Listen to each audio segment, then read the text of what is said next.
feel so alive. Yeah, I'm happy head to toe. I'm in overdrive. We're alright. Clear those clouds away. I can feel the sun. Yeah, let the music play. Now we've just begun. I'm ready, 'cause these are the best days. Yes, these are the best days. These are the best days. These are the best days. These are the best days of our lives. Of our lives. There's magic in the air, and it feels so right. Yeah, yeah. So follow if you're there, and you'll see the light shine so bright. 'Cause these are the best days. These are the best days. These are the best days. These are the best days. These are the best days of our lives. Of our lives. Yeah. Oh, can you feel the spotlight shining on you? It's alright. Living the moment, find your place in this world. Every boy, every girl, yeah. Follow your dreams, let them lead, let them guide. All you do, let them see, let them guide. What was that to you? Oh man, I need to smoke in a sleep. That's great, sure. See you through.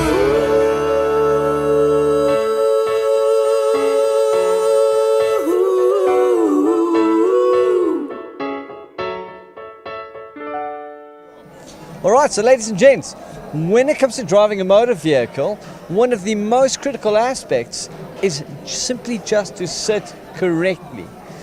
The reason being is if you're sitting correctly, you have better feeling for what the car is telling you. You've got better support, which then allows you better use over the vehicle controls. So, what we recommend a BMW driving experience is firstly just to make sure you are close enough to the pedals so that when you're standing as hard as you can on the brake, you still have some bend in your knee. On occasion, people end up having a rather scary situation out on public roads because something happens, they go for the brakes, they're not braking hard enough, and they're trying desperately to brake hard, but they're simply too far away. So, first thing we need to do is go a little bit closer so that when I stand hard on the brakes, I still have some bend in my knee. The next step, the height of the seat. The idea is that we want to sit high enough so that you can actually see over the bonnet. Many of my BMW drivers are a little bit shy. You see them very often hiding beneath the steering wheel. No man, sit high enough, get some great visibility over the steering wheel. But by that same token, just make sure that you have a 4-finger space between your head and the roof. It's a bit of a buffer zone, just in case things are not going according to plan. Gives you some extra space. And then as far as the backrest is concerned, I've seen people on occasion who are actually able to order their takeouts out the back window. That's not the correct sitting position. We need to sit a little bit more upright, simply so that the chair can support us.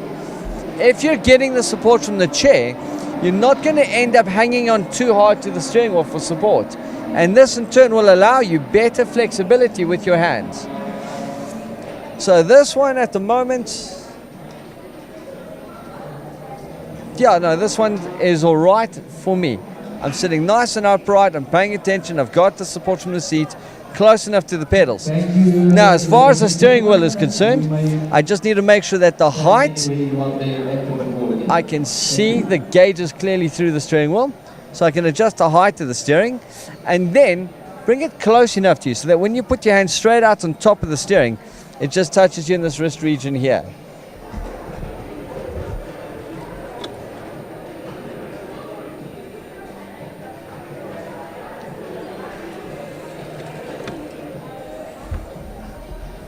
Alright, so having brought the steering wheel a little bit closer now, when I hold onto the steering wheel at the correct position, which is 9 o'clock and 3 o'clock on the steering wheel, I'll have a little bit of bend in my arms.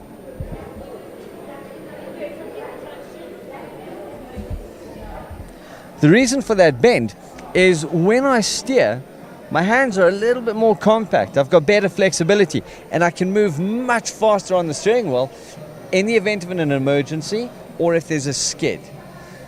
And that's the main reason for why I'm sitting in this position. A lot of people are worried about the airbag now hitting them in the head. The airbag is only going to deploy to about this point, and it deploys in just 30 milliseconds. To put that into perspective, it takes us 100 milliseconds simply to blink. In a collision, before I've even moved out the seat, the airbag's already fully deployed and starting to deflate already. However, the airbag is only my secondary restraint system. The primary restraint system is the seat belt. So now that I'm sitting correctly inside the vehicle, I need to put my seat belt on.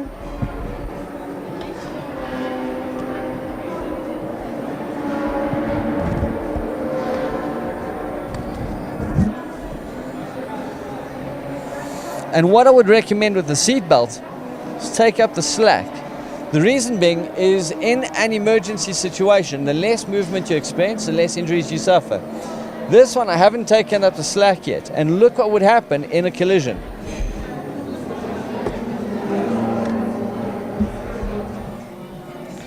So that's a little bit too much movement. Whereas if I put the seatbelt on and I just give it a little pull, that same situation, have a look at the difference.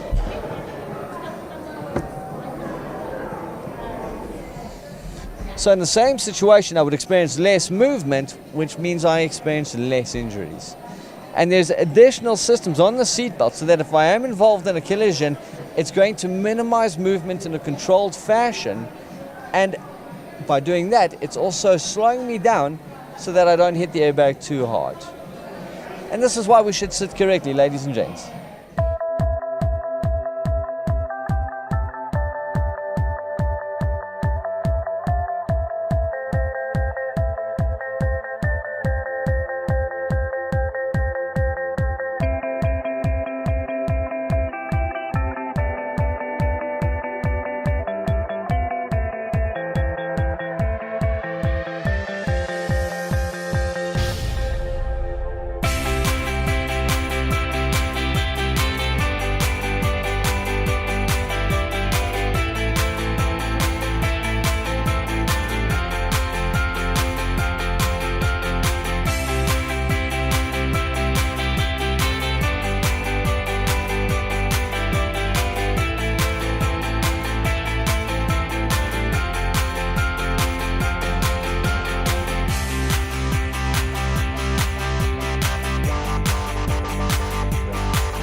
Pink Drive is here today with Bridgestone and BMW at Kyalami for the track day where we are raising funds for Pink Drive. They are doing education, awareness and testing for breast cancer. We go out to the communities to provide the service for all the ladies, especially for those medically uninsured.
First of all, I'm very impressed with the quality of the tar. You can definitely feel the difference between that and any other track. It's very, very good. And all the facilities is 5-star. It's very special. I really enjoy it. Yeah. Feels really great. It's actually my first time here, so I haven't driven the old Kyalami, but the surface, the track surface, the layout, everything's really great. Well, I think the BMW crowd is a much better crowd, sportsmanship, better organised. You come here and you don't feel out. You feel they sort of like appreciate. There's not a lot of politics and stuff like that, and I think that makes it nice and friendly. Everybody try and help each other, and that's what's make it more nicer to come here and race with them. So we do a lot of racing with the Lotus guys, and one of the nicest things about being here is being able to be on the track with a bunch of very, very fast BMWs, Porsches, and a range of other cars that makes it really, really exciting. So we're having a great day. Thank you.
He was born with tracheal esophageal fistula and esophageal atresia. So what that means is the esophagus never reached to the stomach, and he had little connections from the esophagus to the trachea, from the trachea to the stomach. And they had to repair that at 2 days old or he would have died. They did the operation, it was a huge success. He came off the ventilator 2 weeks later, and they said to us, he'll be fine. We went home, he kept stopping to breathe. Kept telling the pediatrician something's wrong. She's like, no, nothing's wrong. And I just refused to leave her room the one day. And I was like, you need to do something, I'm going to lose it. And we went for a barium swallow where he went into full cardiac arrest. And we ended up doing CPR on him. Took an hour and a half to resusc him. Once we got him back, they said to us he's got convulsions, and I was like, my kid doesn't have convulsions. I'm like, you don't know what you're talking about. We called Dr. Carapina and Dr. Donopoulos in. They had him transferred, and we picked up his trachea and bronchial malaria. So what that means is the cartridges that we have in our trachea to support it, he does not have. So if he gets overexcited, or if he cries, or he gets sick, the trachea actually flops and it closes, and then he goes into cardiac arrest. If you catch it quick enough, you can actually reverse the effects quite quickly, and you can get him back within 5 minutes and he's smiling. But if you don't get it within a minute, it takes around about an hour to get him back, and there's always the risk of brain damage. Since we've been involved with this, we've seen a lot more cases. I said to my husband, it feels like I was walking with blinders, because I never saw all these kids that are struggling and all these defects. And since Caleb's story, I've seen it. And we originally did this event to raise money to get Caleb to Boston, but we've had such good response that we've raised 7.6 million. So we've got around about a surplus of 1.5 million, which we're going to be using for aftercare, but also to help other children. So we're going to be looking for rare defects that people feel there's no hope.